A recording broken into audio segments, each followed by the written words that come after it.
Mark Zimmerman, Chief Operating Officer of Renters Warehouse Houston.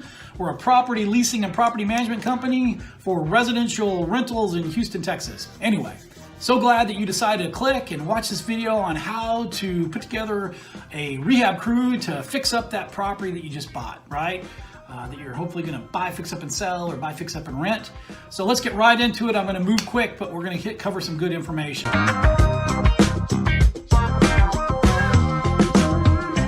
Hey, you bought an investments property, hopefully. Yeah, all right, yay, woo! And hopefully you bought it at a little bit of a discount. That'd be great, especially if it needs repairs, which is what we're talking about here. Hopefully you kind of got an idea of what those repairs are going to cost. That's important before you make an offer on a house, is to know how much repairs are going to cost. And then hopefully you know what the after repaired value, or ARV, is, right? What will it be worth after I fix it up? Those are things that you need to know before you even make offers. Hopefully you know what you're doing. If you have questions about after repaired values and the formula you use to purchase properties at a discount, there's another video for that, but we're not going to talk about that right now. That's a whole nother big discussion. So you bought a property. That's fantastic. That's great. Yes, you're exactly right. For you new guys out there and gals, the rehab is sometimes the scariest and hardest part of the process. Sometimes easy to find a house to buy, sometimes easy to sell a house that's fixed up nice. It's that rehab portion, that repair portion, that gets a little muddled, and I understand that it gets a little crazy. So you're probably asking yourself, all right, I bought this house, right? Who do I get to rehab it? Where do I find them? How do I make sure I don't pay too much? How do I make sure that the job goes correctly? What do I do to make sure I don't get burned? I know you've got these questions, especially if you're new, and those are all valid questions we all have, right? So I'm going to help you with that real quick. So first, number one, where do you find a crew, right? You need somebody to fix up the house. Here's what I do. I go to Lowe's, I go to Home Depot, I go to multiple Lowe's and multiple Home Depots around the property that I purchased, okay? I start pulling off cards over by their contractor desks. They used to have bulletin boards where people put cards on. Some have them still, some don't. Do what you can to get as much information at those big box stores on possible contractors that you could use, and pull those cards off, get that information. You see a bunch of their pickup trucks with their signs on the door, introduce yourself, or at least take down their number so you can call them, right? Get as many as you can there. I want you to talk to your friends, your acquaintances, your fellow real estate investors, shocker, and ask for referrals. Referrals are a great way to put together a crew and feel comfortable about who you're going to use. So ask them, hey, I think didn't you say you fixed up a house a couple months ago? Who'd you use? Can I get their information? Look on Craigslist. I know Craigslist has a reputation for products being a little sketchy. That's okay. For services, it's still a real good place to go to find services, people that are offering their services out. Do that on any type of Craigslist place, right? Go through and get those names down. Another thing, go to real estate meetings, kind of like the third Wednesday of the month super investor meeting that we put on every month on third Wednesday. There's vendors there, as our meeting. Talk to the vendors, get their information. So, got lots of places where you can find contractors to put onto your list. Hopefully you can put together 8, maybe 10 contractors doing all this. So, what's next? You got to call them, right? You got to make contact. So, call every single contractor that you found, that you were referred to. Every single one of them. Tell them that you're a residential real estate investor. Tell them that you buy several houses a year, and tell them that you're looking to add another crew to your team. None of those are lies, even if you're a brand new investor, because you are a real estate investor. Hopefully you're successful and you'll do this more than once, so you are going to buy several houses this year, and you are looking to add a crew to your team. None of that's a lie. Tell them that, though, because that's going to make them know that this is a repeat client for them, and you'll get better pricing and maybe better performance. Tell them each, when you talk to them, that it's a major rehab and you'd like to meet them at the property at the same time and same day. Now, don't tell each contractor that you're going to have everybody come at the same day and time, but tell the contractor to meet you at the property at the same day and time. What I mean by that is, I'm talking to Contractor A, hey, meet me at the property at Saturday at 1. Talking to Contractor B, hey, meet me at the property Saturday at 1. Tell them all that. There's a reason for that we'll get to in a second.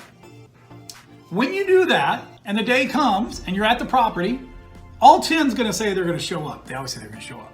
And probably 8 will actually show up. That's okay. You lose 2 contractors right off the bat that didn't even bother to show up when they said they would. Good riddance. Perfect. So that's all right. So now you got 8 contractors standing around their trucks, waiting, whatever. And guess what? 1 or 2 contractors that did show up are going to look around and see that there's other contractors there, and they're going to be like, no, I'm not going to compete for your business. And they're going to leave. And that's okay.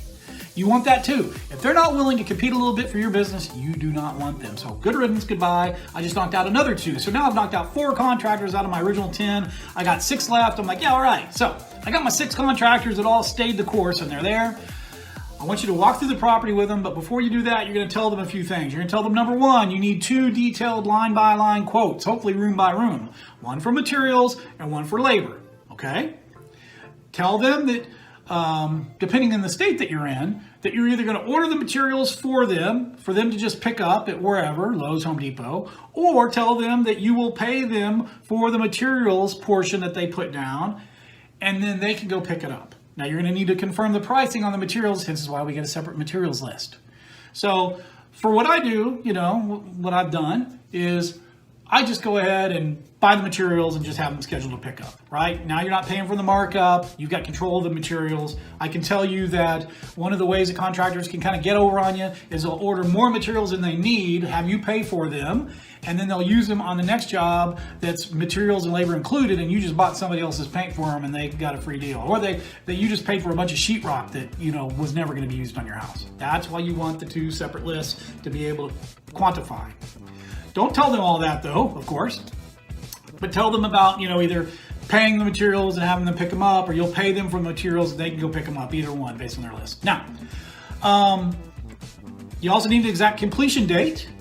Since your contract has a penalty that's going to happen each day they go over, mine's $150. Every day they go over the end date, they get charged $150. Tell them there will be a penalty date, so they need to have an exact completion date. Tell them that you're going to pay them 1 draw in the middle of the job and 1 at the end. Considering that you're going to buy the materials, whether you do it, whatever your state says, on your own or through the contractor, they don't need any money up front. I need some money to get started. No, you don't. It's labor only, what I'm providing here. So, hey, where I work 2 weeks and I get paid. I don't get paid and then work 2 weeks. So guess what? If you can't wait 2 weeks to get paid, or 1 week or 3 weeks, depending on how long the job is for that in the middle rehab draw, then that's probably not a good fit either. So, and then tell them that you'll pay at the end the final 50% or whatever's remaining after the final punch out list is done. So you tell them those things up front so they know what they're getting into. I want you to walk with all the contractors through the house and explain everything that you want done. By doing it together with everybody as a group, everybody's on the same page. You don't have to worry, did I tell contractor A this, but I forgot to tell contractor B? No, everybody's on the same page. Tell them to ask lots of questions. The more questions they ask, the more comfortable I feel about them, because this is a big deal. Make sure that you, again, get details on everything. So, not just room by room, line by line, but let's take, for example, paint interior. Paint interior of living room. Labor only, whatever dollars. Sounds detailed. But what does paint interior really entail? Does that mean they're going to paint the walls and the trim, the door trim, and the baseboards, and the ceiling? Or just the walls? Or just the trim and the walls? I don't know. So you need to have them give you details of that, because there'll be a lot of sad folks if it doesn't come out the way you thought it was going to be, because the contractor thought something completely different. Tell them that they got 3 days to get the estimate together. That's plenty of time to get the estimate together. Tell them you're not going to base that estimate solely on price, but also on how the information is delivered and how quickly, and the details and on the content, okay? And also tell them that once you bring on a crew, you're going to use that crew for next jobs as long as they continue to perform and on budget and on time. That tells them you're a repeat customer, you'll get a better price. So when you get those estimates in, all the contractors, all 6, let's say, will say that they're going to give you an estimate in the next 3 days. In reality, a couple of them aren't. And that's okay. Again, I just weeded out 2 more. I went from 10 to 8 to 6 to 4. And that's great. Now you're not wasting your time with some people that ain't going to be a good fit for you or do a good job for you. So now you probably got 4 estimates that are coming in, right? I want you to take those 4 estimates, labor and materials broken out. I want you to compare each of the 4 estimates against your own rehab checklist to make sure that they did put in everything that you asked, and each one of them put in everything that you asked, materials and labor. I want you then to compare each estimate to each other, the 4. Lay them down and look at them. Make sure that they also match up. This is a really good way to see if somebody's getting over a little bit on you on the materials cost, because if 3 of the 4 estimates of materials are roughly X amount and another one's 50% higher, you know that somebody's trying to play a little game on you. So it's a really good way to kind of keep in check the materials. So again, like I said, room by room detailed estimates are the best for me. One for labor, one for materials. So now you're looking at the estimate, you're like, oh man, how do I pick? Well, don't just use price. Look at how detailed it is. Did they do room by room labor, room by room, line by line materials? How long did it take them to get you the estimate? Did they ask smart questions? Were they professional? What does your gut say? Do not discount your gut. Your gut sometimes is your best friend. And at the end of the day, don't, again, just go with the lowest bidder. Take all that in consideration when you pick who you want to go with. Now, call the winning contractor to let them know that you won. That's great. Tell them you'd like to meet one more time. You can meet them at the job that they're on, whatever, to execute a subcontractor agreement and also to iron out any details on the house, right? So, like maybe negotiating an end date. Also, what I want you to do is I want you to call the losing contractors and tell them they didn't win, that you went with somebody else. It's just common courtesy. And for me, maybe there was a second place finisher that was really good, but not just quite as good. And when I need to bring on another crew, I might go back to that one, right?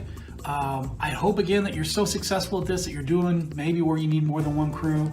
And in that case, you want to keep those other ones in your back pocket, right? Especially the second place finishers. So do that.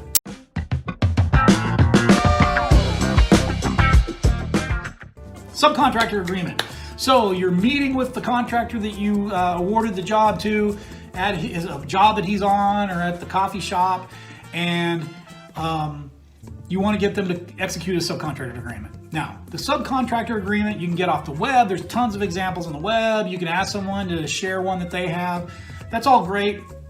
Just know that you want to make sure that there's some things you have to have in that subcontractor agreement. Number one, a firm start date and a firm end date. Negotiate that. That's fine. Everybody has to feel good about both those dates so they don't already start off the process or the job unhappy. So negotiate that out. Again, there's a penalty per day for going over the end date with a weather exception. I do $150 a day for every day they go over. Make sure that's in the agreement. Scope of work. Well, what I do is I just say see attached estimate, and I attach their estimate that they gave me to the agreement, so I don't have to retype anything. Then you want in the agreement an explanation about how the mid-rehab draw works and how they're going to get paid. You want to talk about the final punch list in that agreement, how that works, and how they're going to get that final payment.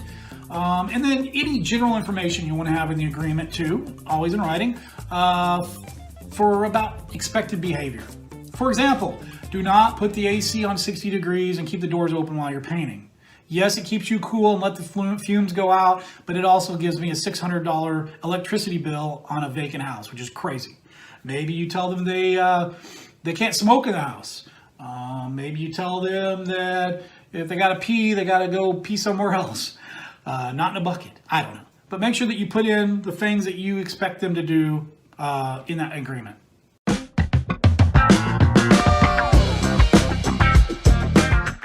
So next steps, right? So you found your property, you found your contractor, they've signed the agreement. Next step is, of course, to go pre-order all the items on the materials list, right? I like to do this because I have control over the brand of paint, the color of paint, the type of fixture, the cost of the fixtures, the type of the tile, the cost of the tile, the type of the luxury vinyl flooring, which we like to put in now, the cost, all of that. You can control everything. I like doing that. I get it all pre-ordered at the contractor's desk. I use Lowe's because I have a line of credit with them, and I just put everything on my line, and then I pay it off when my rehab funds come in from my hard money lender. That's how I do it. But anyway, go ahead and pre-order all of those materials, and just know this. For me personally, I would rather go to a one-stop shop, right, where I can get everything, rather than run around, going to the plumbing supply store, the electrical place, the lumber yard to save a little bit of money. Me personally, it's worth paying a little more to be able to buy it all at one place and put it all on my line of credit so I don't have to worry about it, okay? Then what you want to do is you want to get your contractor and find out what day and time they can pick up all the materials and schedule that. You'll want to tell the big box store or wherever you use who's picking it up, their name, their driver's license number, and then guess what? Now you don't have to deliver all that stuff. The contractor will swing by, pick up all the materials with their trailer and take it to the house. Wonderful.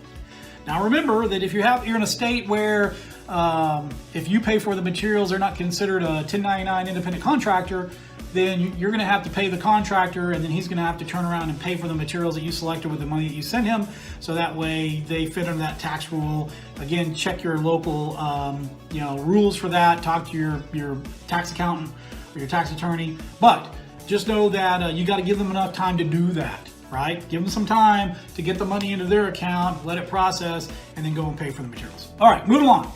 All right, so yay, we got all that handled. Now it's time to start the job. I want to tell you one thing: be a stalker. Be a stalker. I want you to be a huge stalker on your property.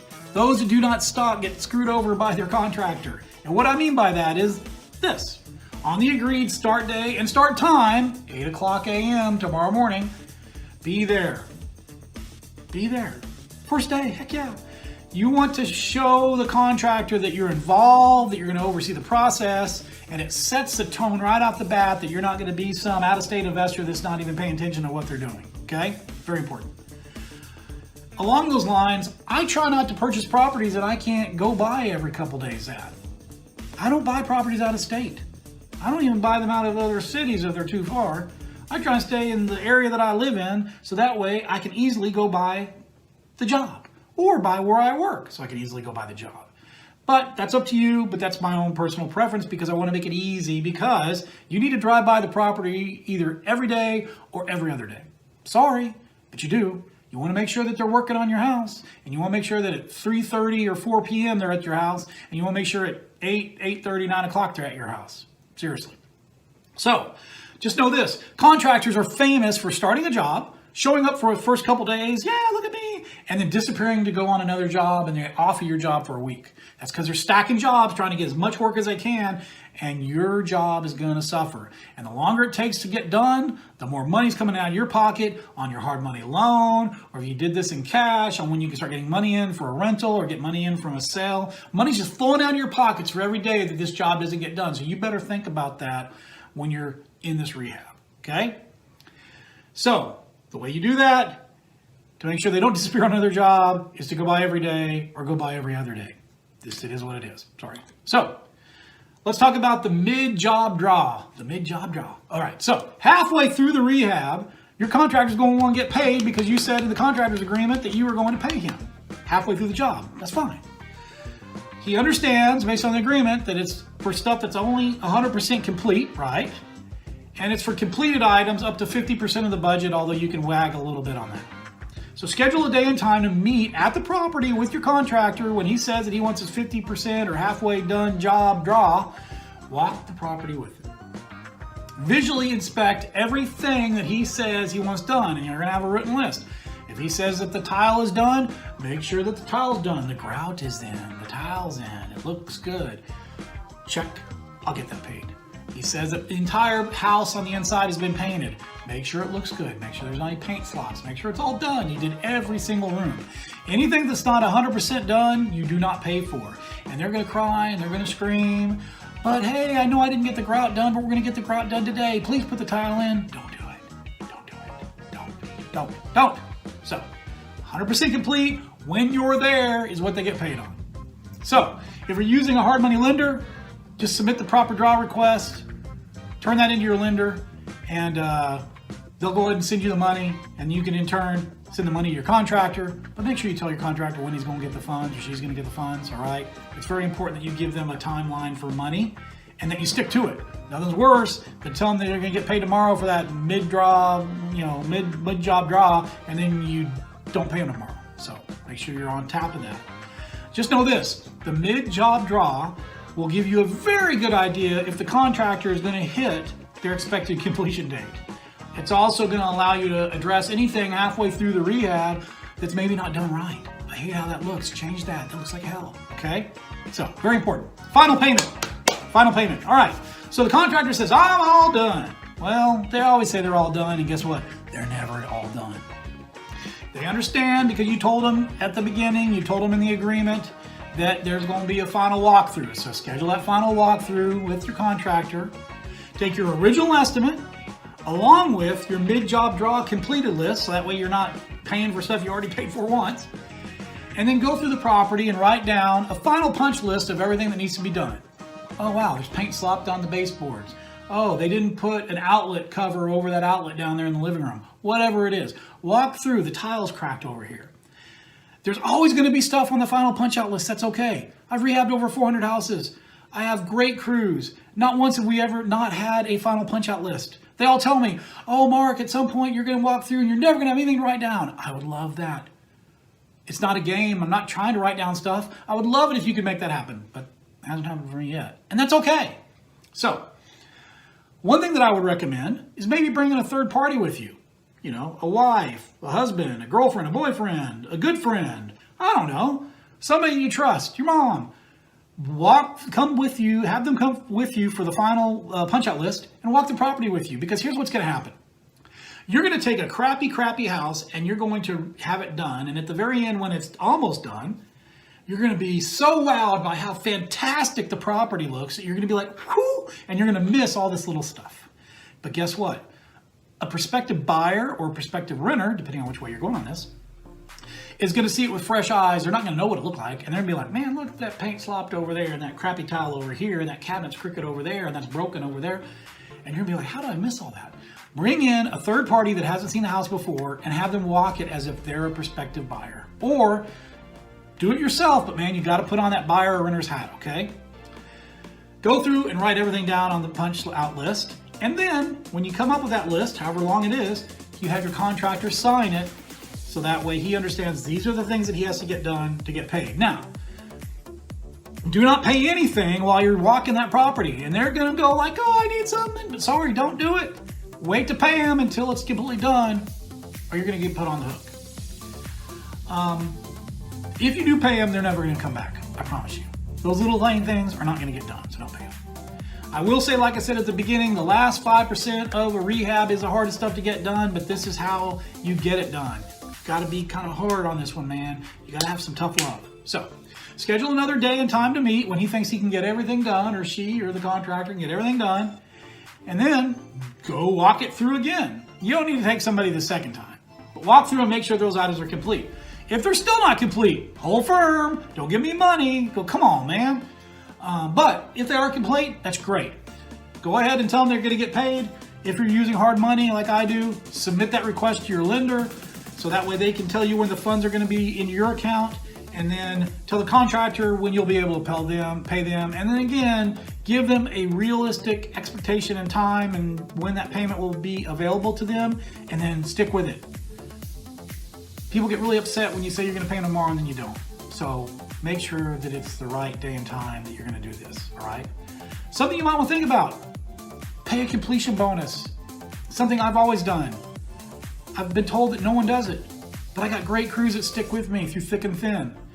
What I do is if they get done on time or even early, if they got done on budget or under budget, maybe they've figured out some ways to save me some money. I got one crew, the guy, he'll save all the extra paint that we have on a whole bunch of houses and then mix it all together to make a custom paint and then use that, you know, in a house on the outside trim or something, and then I don't have to buy paint again. He'll save pieces of granite from a big countertop cutoff that he can use on a small vanity on the next job. I reward that because you want your contractors to think that way. Mine is pretty simple. It's 5% of whatever their labor only bid was if they do a good job and get done earlier on time. So if it's an $8,000 labor only bid, I'm paying them $400, right? 5%, 8,000, carry the one, take off my shoes, count on my toes. I pay in cash, and I do that because I find that my contractors get very happy when I pay in cash, because that way they can go to the fishing store without telling their wives and get that next new thing that they want to get and can do it kind of on their own. So anyway, great way to build camaraderie, but to also pay back a little bit.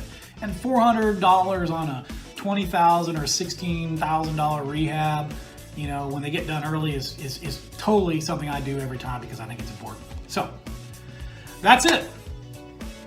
That's how you find a crew. That's how you get them to put down in writing what they're going to do, get the expectations set. That's how you're going to pay them, and that's how you're going to keep them on track. I hope this was of value to you. If you have any questions, you can go to renterswarehouse.com, click on locations down to Houston, send us an email through that, and I will absolutely answer anything that you need. But again, I wish you on your journey, whether this is new to you or something that you've been doing for a while, and I absolutely hope that you are super successful on your next rehab. Mark Zimmerman, Chief Operating Officer, Runners Warehouse, Houston. I'm out.